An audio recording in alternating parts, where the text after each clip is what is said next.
Halo semuanya, welcome back to Crime Lens. Gue Salman, dan hari ini kita bakal ngebahas kisah cinta yang berakhir tragis buat seorang perempuan muda bernama Indriana Dewi Eka Saputri. Dan di sini gue nggak sendirian, gue ditemani Mutia dan Melanie. Kita bertiga akan mengulik kronologi dan fakta-fakta di balik kasus ini.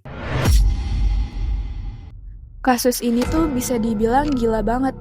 Bayangin aja, semuanya bermula dari rasa cemburu yang berubah jadi niat buat ngebunuh.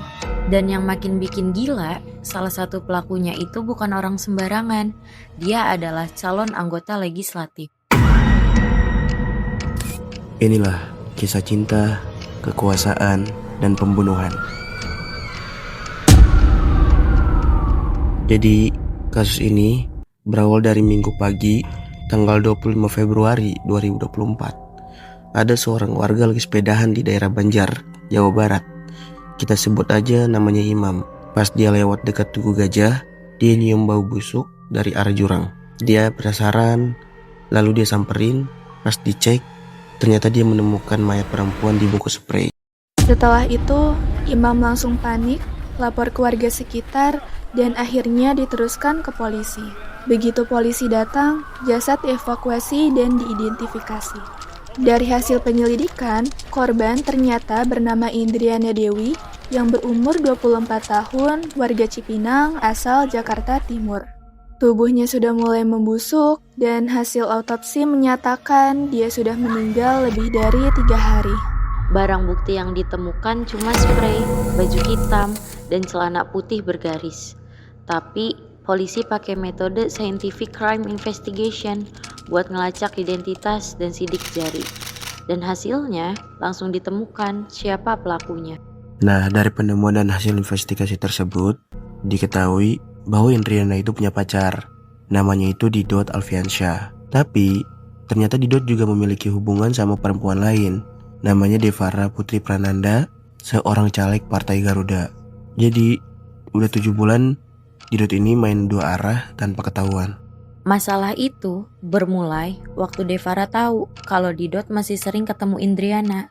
Dia cemburu berat, bahkan sampai bilang ke Didot, Aku gak mau Indriana masih ada di dunia ini. dari kalimat itu aja udah bisa kebayang seberapa gelap pikirannya saat itu. Dan sejak 15 Februari, Devara mulai nyusun rencana pembunuhan. Didot awalnya menolak, tapi karena terus ditekan oleh Devara, akhirnya dia menyerah. Namun, Didot gak punya keberanian untuk membunuh sendiri. Akhirnya, dia menyewa pembunuh bayaran bernama Muhammad Reza yang berumur 22 tahun dengan imbalan sebesar 50 juta rupiah. Jadi bisa dibilang mereka ini rencanain semuanya rapi banget. Mulai dari nyewa mobil, pakai plat palsu, pakai sarung tangan 3 lapis, sampai milih jalur tanpa CCTV. Dan di tanggal 20 Februari 2024, Didot ngajak Indriana jalan ke arah puncak. Didot bilang mau refreshing bareng. Tapi ternyata itu perjalanan menuju akhir hidupnya Indriana. Mereka sempat nongkrong di warung kopi di daerah Bukit Pelangi, tepatnya di Bogor. Dari situ, Didot yang menyetir, Indriana duduk di bagian depan, dan Reza duduk di bagian belakang. Sampai di satu titik jalan yang sepi, Didot pura-pura berhenti mau buang air kecil. Tapi sebenarnya dia udah ngasih kode ke Reza, dan begitu Didot keluar, Reza langsung menjerat leher Indriana memakai ikat pinggang. Indriana sempat memberontak, tapi Didot membantu Reza dengan mengunci pintu mobil agar Indriana tidak bisa keluar. Selama 15 menit, dia dicekik sampai nggak bergerak lagi. Setelah yakin korban meninggal, Didot langsung kirim pesan ke Devara bahwa perbuatan kejinya sudah selesai dilakukan. Dan ini yang paling absurd, Devara malah nyamar jadi ojek online, ngirimin sate ke rumah orang tua korban buat bikin alibi seolah-olah dia lagi sibuk kerja. Parahnya lagi, setelah itu, mereka masih sempat memikirkan cara membuang jasadnya. Awalnya mau dibuang ke Laut Pangandaran, tapi mobilnya mogok di Banjar. Akhirnya, mereka terpaksa membawa mobil tersebut ke bengkel. Dan selama mobil sedang dibenarkan, mereka meninggalkan jasad korban di bagasi. Ketika bau busuk mulai menyebar dan montir bengkel bertanya, mereka beralibi bahwa itu bau yang berasal dari ikan mentah.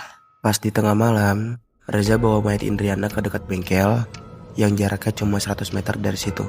Dan mereka pikir perbuatan itu gak bakal diketahui oleh siapapun. Setelah itu, mereka malah makin sembrono. Semua barang korban dijual, mulai dari tas, jam Rolex, hingga perhiasan. Totalnya sekitar 68 juta rupiah. Didot dapat bagian yang paling banyak. Setelah itu, mereka kabur ke Jakarta dan ngumpet di kos Devara.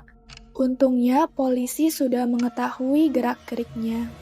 Dari hasil tracking HP korban dan sinyal terakhir mobil, polisi mendatangi kos Devara di Jakarta Timur. Didot langsung ditangkap dan Devara menyusul beberapa jam kemudian. Setelah didesak, akhirnya mereka berdua mengakui. Dan dari pengakuan tersebut, Reza akhirnya juga ditangkap di Cirebon.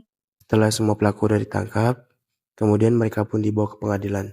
Sidangnya digelar di Pengadilan Negeri Bandung pada Oktober 2024. Hakim menjatuhkan hukuman seumur hidup untuk Didot, Devara, dan juga Reza.